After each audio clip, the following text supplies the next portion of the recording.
Hi, this is Carrie Cooper for Guitar Centre's Focus on Rock.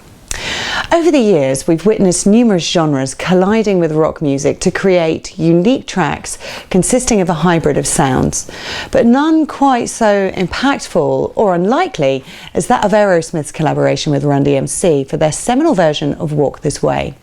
So today we look back at that special moment in music history when rap and electric guitars entwined and cultural worlds collided.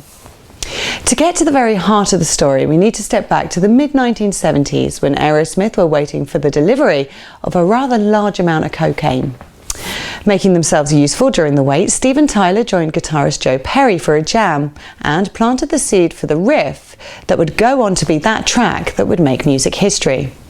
Originally released as a second single from Toys in the Attic back in 1975, it peaked at number 10, but it wasn't until 1980 when, with a little help from Run DMC, the track helped to revitalise the band's career and would become the very first rap rock record to hit the charts. Aerosmith drummer Joey Kramer had once played with a funk band, and he was always pushing the funk soul vibe and rhythms at that time. In Tyler's own words, he always brought funk to the table, and Joe picked up on it and brought that Walk This Way lick. The groove kind of lent itself to rap. It kind of annoyed me at first that they weren't following the lyrics, but they were following the rhythm. But I would scat and then write the lyrics in after. I wrote them on the hallway wall. They were so rhythmical that I didn't have a melody line to follow, so it was more Backstreet Lover going undercover. I didn't really know too much about hip-hop at the time. So, coming from two such different worlds, how did the track even enter the Run DMC's musical sphere?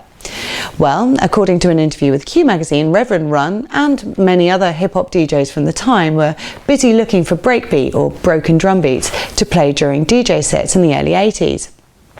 Not having a clue who Aerosmith were, he originally thought the artist was called Toys in the Attic due to its album title. The loop of the track was used extensively at hip-hop parties at the time, as its beat lent itself naturally to the sound.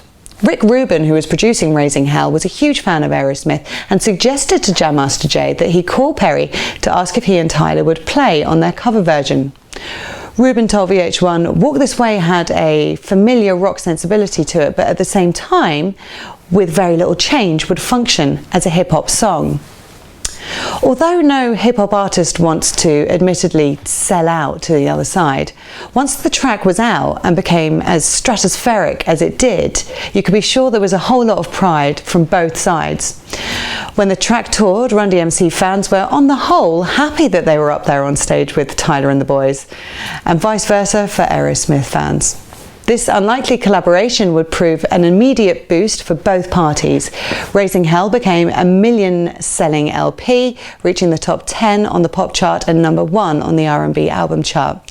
And Aerosmith's stalled career got a much-needed injection of life, inspiring sobriety among members and leading to the 1987 comeback.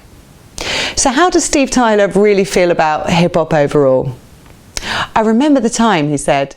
You would get cassettes from DJs, great people, mostly downtown. I'd love to say I knew what rap was, hell yeah, but that's not true. Am I a fan of rap now? From the window to the wall, till the sweat drips down. It's great. This is Carrie Cooper for Guitar Centre's Focus on Rock. You can shop for the greatest selection of music gear on earth in-store or at guitarcentre.com.